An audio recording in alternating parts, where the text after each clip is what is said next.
Вы как-то на каком-то мероприятии, кажется, в Доме Москвы, в своем выступлении сказали о том, что абхазы должны быть частью русского мира, что в Абхазии является частью русского мира. И в свое время муж Нехварский, кстати, во время войны в интервью тоже говорил об этом. Мне просто интересно знать, что, по-вашему, русский мир? Что это значит? Ну, это же очевидно, что мы являемся частью русского мира, потому что мы мировую культуру познали через Россию, через русский язык, через переводы на русский язык мировой литературы. Всю мировую культуру мы узнали через русский язык. Мы пользуемся русским языком наравне с абхазским иногда, и многие, особенно молодое поколение, лучше знает русский язык. Поэтому здесь это бесспорно. Я не знаю, противоречит ли этому мое представление, но я долгие годы жила с ощущением того, что мы часть историко-культурной общности, которая называется Кавказом. И для меня вот именно в ценностном плане и мировоззренческом это было важнее всего. Поэтому этот вопрос русского мира, о котором делается заявление, мне стал вот... Нет, ну, мы, несомненно, часть кавказского мира, это да.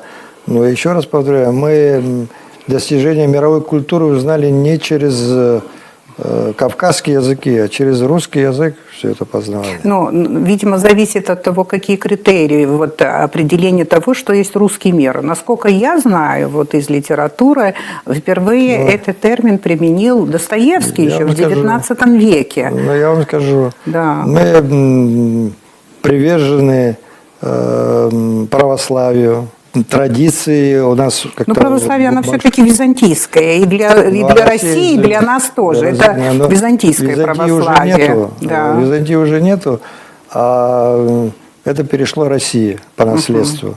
Хорошо. Потому она и называется Третьим миром. Я читала Гумилева по этому поводу, да.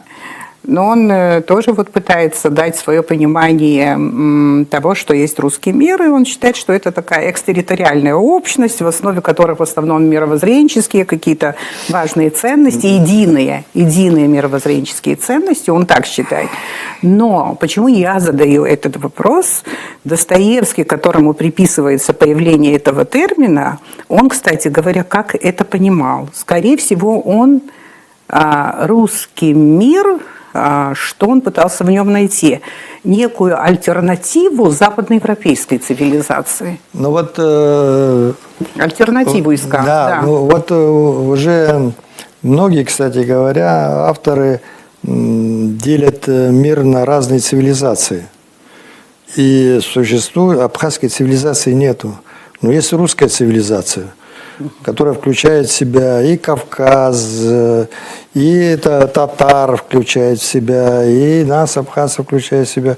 Вот это и есть русская цивилизация, поэтому мне кажется, что это естественно получается, что мы в этом... А термин евразийская цивилизация, мы же не в арабской цивилизации находимся. Нет, конечно. Мы не в тюркской цивилизации находимся, да. не в европейской находимся цивилизации. Вот, а евразийская?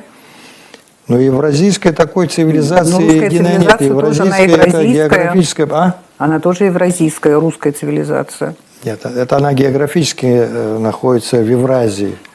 Но выделяют русскую на евразийском континенте части выделяют русскую отдельно, там европейскую отдельно, ну, тюркская частично тоже здесь присутствует.